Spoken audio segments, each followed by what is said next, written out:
खुदा बाप, तेरा पवित्र आत्मा आज एक एक जन को छुए, तेरा वचन इनकी ज़िंदगी में 100 का 100 गुना फलों को लेके आए। खुदा बाप, स्पेशल बाइबल टीचिंग इनके लिए नए रास्तों को, दरवाज़ों को खोलने का कारण हो। खुदावन, ये तेरे वचन की नॉलेज से भरपूर होकर, मामूर होकर चलें। खुदावन, ये अंधेरे में ना चलें। बाइबल कहती है तेरा वचन मेरी राहों की रोशनी, मेरे राहों का दीपक है, मेरे मार्ग के लिए उजाला। तेरे वचन को सुने और सेम न रहें। पाक ऋतु बड़े कार्य हमारे बीच में कर रहा है, उसके लिए तेरा शुक्र करते हैं। प्रभु यीशु मसीह के पवित्र और सामर्थी नाम में हम मांगते हैं, आमीन आमीन, hallelujah. God bless you all. खुदावंद की प्रेजेंस में स्पेशल बाइबल टीचिंग में आपका स्वागत है। मेरा बिलीव है कि आप लोग खुदावंद के नाम में बरकतों को पा रहे हैं। संडे खुदावंद ने बड़े कामों को किया, थर्सडे बड़े कामों को किया है। फर्स्ट संडे मुझे सब तरफ से रिपोर्ट्स आई कि गुरदासपुर के लोग वहीं थे, खामरा चर्च के लोग एक्स्ट्रा थे, अमृतसर के लोग ज़्यादा थे, बटाला के लोग रिकॉर्ड ब्रेक कर दिया उन्होंने। खुदावंद के नाम में तारीफ़ करो ज़ोर से, बटाला ब्रांच के लिए ज़ोर से ज़ोर से ज़ोर से।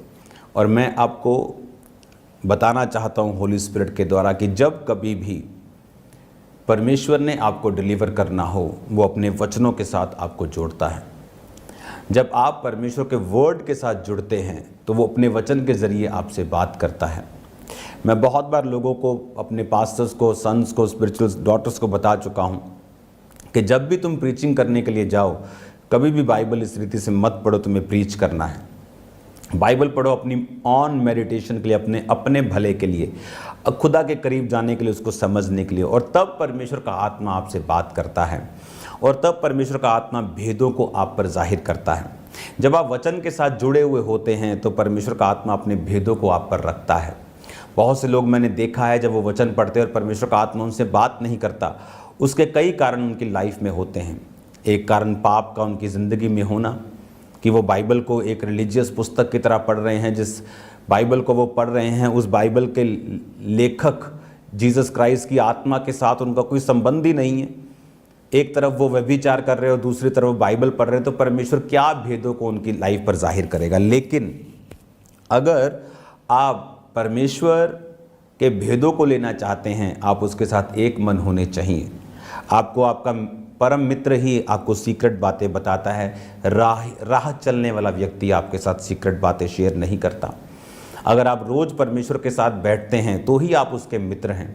अगर आप उसको हफ्ते बाद मिलते हैं तो आपकी मित्रता है, लेकिन वो टाइप की मित्रता नहीं है कि परमेश्वर आपसे अपनी गहरी बातों को शेयर करे। इसलिए मैंने संडे समझाया था कि सब दास एक समान नहीं हैं।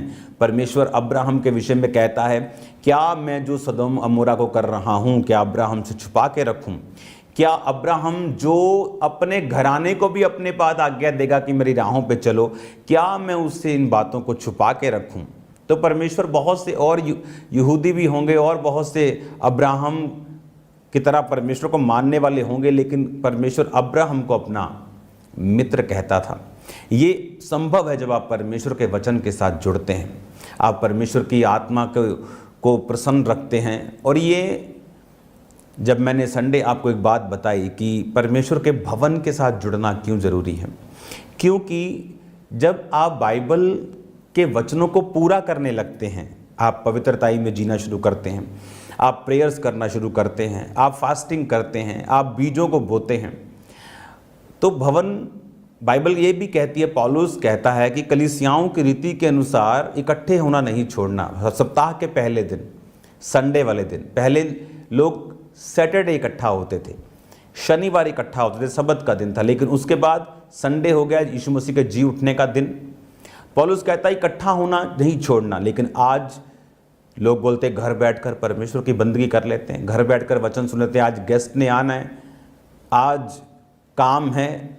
लेकिन बाइबल कहती, परमेश्वर ने सख्त हुक्म दिए थे कि छठे दिन कुछ नहीं, 6 दिन के बाद 7वां दिन कुछ मत करना, विश्राम करना, भवन में जाना।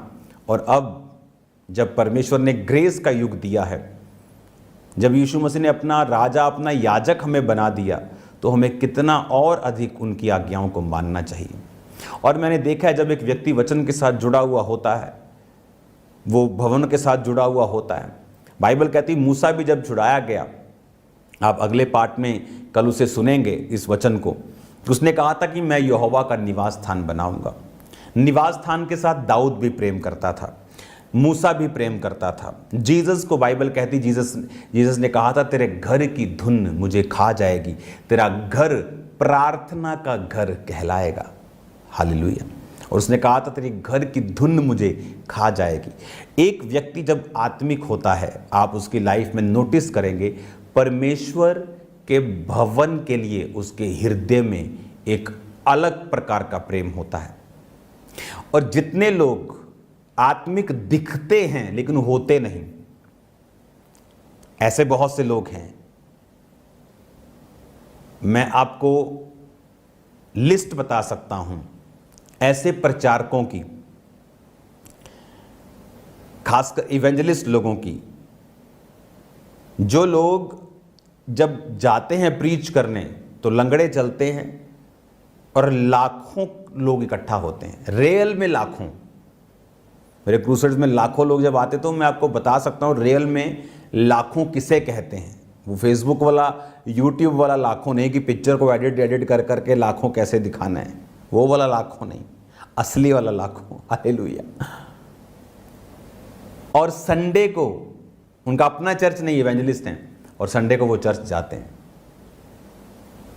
किसी और पास्टर के पास। Great man of God, great believers भवन के साथ जुड़े हुए मिलेंगे आपको। ग्रेट लोग परमेश्वर के भवन के प्रति स्पेशल प्यार रखेंगे, कभी मिस नहीं करेंगे। संडे रिश्तेदारों को बोल के रखते हैं नहीं आना। मेरे क्रिश्चियन रिश्तेदार उनको बोल के रखा है संडे मॉर्निंग मेरे घर पे नहीं एंटर करना। परमेश्वर के भवन में मैं जा रहा हूं, मुझे अपनी स्पिरिट को मेंटेन करके जाना है, फालतू बातों को मैं करके नहीं जाऊंगा। जो भी हेलो हाय शाय करनी है बाद में देख लेंगे, मीटिंग के बाद जो मर्जी करो। हाँ, जो मर्जी, मतलब बैठो बात करो, लेकिन मीटिंग से पहले नहीं, क्रूसेड से पहले नहीं। हालेलुया। मीटिंग से पहले मैं अपना कोई व्हाट्सएप चेक नहीं करता। अगर किसी के गलती से हरे टिक लग भी गए तो ये सोच लो मैंने चेक नहीं किया, वो ऐसे ही लग गए हरे टिक आपके। हालेलुया। ग्रेट लोग, ग्रेट बिलीवर्स भवनों के साथ जुड़े हुए हैं, सेवकाइयों के साथ, मिनिस्ट्रीज के साथ जुड़े हुए हैं। दाऊद स्पेशल प्रेम करता था, पूरा अपना पर्सनल सोना बो दिया। सुलेमान लव करता था, नेहेमिया लव करता था। आप देख लो लोग, पतरस, जीसस क्राइस्ट, खुदा के भवन के साथ ये प्यार करने वाले लोग थे। मूसा, अभी किसी ने सोचा भी नहीं कि यहोवा के लिए भवन बनेगा। सोचा कि वो तो आसमानों का खुदा है, उसके लिए क्या निवास स्थान बनाएगा। लेकिन मूसा कहता, निर्गमन 15, उसकी अगर हम 2 आयत पढ़ेंगे, मैं कल इसके विषय में बोलूँगा, आप उसे पढ़ना। वहाँ लिखा है कि मैं उसके लिए निवास स्थान बनाऊँगा। हालेलुया। हम बाइबल के वचनों को अगर पूरा नहीं करेंगे और उस हिसाब से अपने आप को तैयार नहीं करेंगे, इसीलिए आज क्रिश्चियनिटी जो है वो हीलिंग्स, वो डिलीवरेंस हर एक जगह नहीं होती। अगर आप फॉरेन में चले जाएंगे तो इससे भी कम आपको मिलेंगी जो इंडिया में है, कहीं कम। रीजन, आप बदलते जमाने के साथ बाइबल को नहीं बदल सकते, उसका स्टैंडर्ड वही है। अब आपने कई तरह की कम्युनिटीज को अपने में जगह देनी शुरू कर दी है। आदम आदम से प्यार कर रहा है, आदम हवा के साथ था ना कि आदम के साथ। तो ऐसी बहुत सी चीजें जो लोगों ने एक्सेप्ट करनी शुरू कर दी लव के नाम पर, बाइबल में इसकी कोई जगह नहीं है। वो पापियों से प्यार करता है पर पाप से नहीं। हालेलुया। अब जो मैं आपको बता रहा हूं कि ग्रेट लोग, खासकर जिन्होंने डिलीवरेंस को पाया है या जिनके द्वारा भी डिलीवरेंस हुई है, खुदा के भवनों से प्यार करने वाले लोग थे। एक स्पेशल लगाव था परमेश्वर के भवन के साथ उनका। आप जानते हैं मूसा, उसके 2 बेटे थे, गर्शेम, एलियाजर। और जब मूसा 40 साल का था, एज ए प्रिंस, उठता भी था तो पांव नीचे जमीन पर आते थे तो सोने चांदी की तारे लगी हुई जूतियां उसको मिलती थी, रेड कारपेट बिछता था, छोटे ओहदा नहीं था उसका, लेकिन बाइबल कहती है कि वो चला गया मिधान देश में और भेड़ बकरियों को चराया। द मोस्ट डिफिकल्ट जॉब है ये। आज की तरह नहीं है, जैसे आज चरवाहे क्या करते हैं, अगर आपके आसपास घरों के भी होंगे, सुबह जाएंगे, शाम को चरा के अपनी टेंट झुंड में वापस आ जाते हैं। पुराने टाइम में ऐसा नहीं होता था। भेड़ें होती थी 5-5 हज़ार, 10-10 हज़ार, गए तो गए, 1 महीना चरा रहे हैं भेड़ों को, वापस आएंगे तो धूप, पाला, बारिश, जानवर, रात का डर, सुबह का डर, जंगली, डिफिकल्ट जॉब मूसा ने की। 2 बेटे हुए, आप जानते हैं। 40 साल का था जब वो गया, शादी हो गई, बेटे हो गए। 80 साल का जब वो छुड़ाने के लिए गया मिस्र में इजराइलियों को, हम कम से कम भी लगा ले, उसका बड़ा बेटा 35 साल का है, इससे भी ज़्यादा होगा, क्योंकि इमीडिएटली उसकी शादी हुई और बेटे हुए। कि जब वो 80 का था तो उसका बेटा कम से कम 35 साल का था, बड़ा। जब वो सेवा करने लगा तो जब यहोशू, मूसा जब परमेश्वर के तंबू में होता था और खुदा उससे बात करता था, उसको लिखाता था, वो सुनता था, लिखता था, या कोई इजराइलियों में कुछ नया झगड़ा या बात होती तो परमेश्वर अपनी इच्छा उससे बताते थे, वो सुनता था और चला जाता था। लेकिन बाइबल कहती है यहोशू उस भवन को छोड़ता नहीं था, यहोशू तंबू को नहीं छोड़ता था। तो ये मत समझो कि मूसा के बच्चे छोटे छोटे थे, तो जब अगुवाई करने की बारी आई मूसा के बाद तो उसके बच्चे छोटे थे, इसलिए परमेश्वर ने यहोशू को चुना। 120 साल का था मूसा और उसकी आंखें धुंधली नहीं थी, शरीर का स्ट्रक्चर कमज़ोर नहीं था, क्योंकि परमेश्वर अभी उसको लेके जाना नहीं चाहता था। लेकिन उसने एक गलती की, परमेश्वर उसको लेके जाना पड़ा। लेकिन परमेश्वर ने उसको इस तरह से तैयार किया था कि अभी भी 30 साल वो कहीं नहीं जाता, अभी भी 25 साल कहीं नहीं जाता। अब जब परमेश्वर ने कहा था मनुष्य की आयु 120 साल की होगी, उसके बाद भी लोग 150 साल जीते रहे। पर अब्राहम से लेकर अगर आप देखेंगे, अलग अलग इसहाक को देखेंगे तो ये सब 120 से ज़्यादा जिए हैं, 175 भी जिए हैं। जिस समय यहोशू चुना गया उसका बेटा कम से कम 75 साल का था। एक 75 साल का आदमी काबिल होता है, मैच्योर होता है, दुनिया देख ली होती है, लेकिन परमेश्वर ने उसको नहीं चुना, यहोशू चुना। कारण ये नहीं कि वो बच्चों को नहीं चुनता है, कारण ये नहीं कि वो बच्चों को चुनता नहीं है या बच्चों को ही चुनेगा। कारण ये है कि वो अपने बाप को फॉलो कर रहे हैं। अब दाऊद के बाद परमेश्वर ने सुलेमान, उसके बेटे को चुना, क्योंकि सुलेमान ने उसकी गवाही को फॉलो किया। उसके बच्चे अगुवाई के लिए नहीं चुने गए। जब मूसा आ रहा था छुड़ाने के लिए इजराइलियों को, तो परमेश्वर ने रास्ते में मूसा को मारना चाहा, बाइबल कहती है। बड़ा इंटरेस्टिंग ये सब्जेक्ट है। और क्यों परमेश्वर किसी को मारेगा जिसको वो चिन्ह दे के भेज रहा है? क्योंकि बाइबल कहती है उसके पुत्रों का खतना नहीं हुआ था, तो उसकी माँ ने उसके पुत्रों का खतना किया। वो छोटे नहीं थे तब, ये यंग थे, अडल्ट थे, अडल्ट से टप चुके थे, आगे थे। परमेश्वर पक्षपात नहीं करता, और स्पिरिचुअली अगर उनका वो स्टैंडर्ड नहीं था तो परमेश्वर ने उन्हें नहीं चुना मूसा की जगह के ऊपर। यहोशू चुना गया। क्यों? अगर आप उसकी लाइफ देखें, मूसा के चले जाने के बाद भवन से यहोशू वहीं रहता था, भवन के साथ प्यार। सुलेमान का परमेश्वर के भवन जाते वक्त 1000 और हजारों बलियों को चढ़ाना, प्रभु ने कहा क्या चाहिए तेरे को? हालेलुया। अगर आप विश्वासी हैं और आप चर्च के साथ प्यार, भवन के साथ प्यार नहीं करते, कहीं कमी है आपकी लाइफ में, शैतान कहीं काम कर रहा है। हालेलुया। तो अगर आप एक अच्छे बिलीवर हैं तो मेरे को, मैं आप गिनाता हूँ, मूसा, यहोशू गिन लो, नेहेमिया, एजरा, चेक कर लो। डैनियल किसकी तरफ प्रार्थना करता था मुंह करके 3 बार दिन में? उसके भवन की ओर। एक विश्वासी का एक भवन के साथ जुड़े होना इतना जरूरी है जितना आपके शरीर में ब्लड का होना।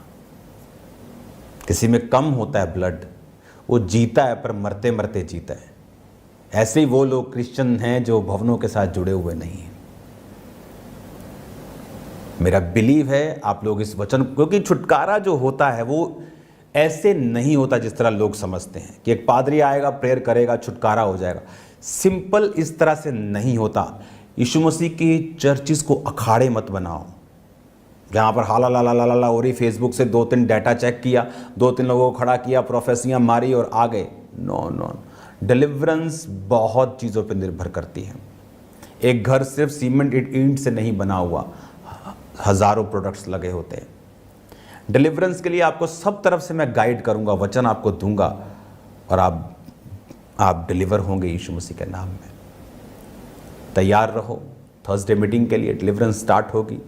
खुदावंद का आत्मा बड़े काम आपकी लाइफ में करेगा।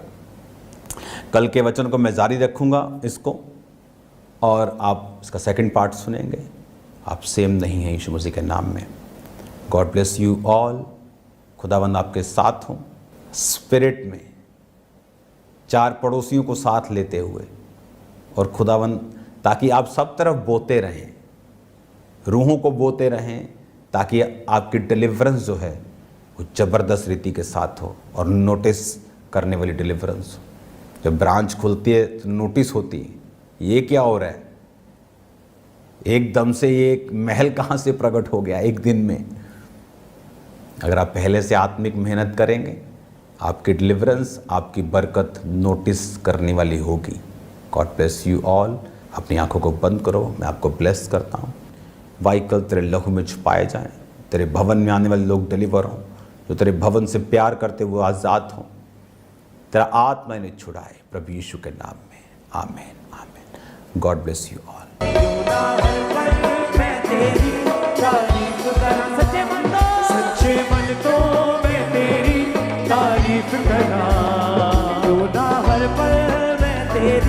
तारीफ करा, कैसे तो मैं तेरी तारीफ करा, क्यों ना हर पल मैं तेरी तारीफ करा, सच्चे मन तो मैं तेरी तारीफ करा। जे मैं देखा तेरी कुदरत, तेरी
तेरी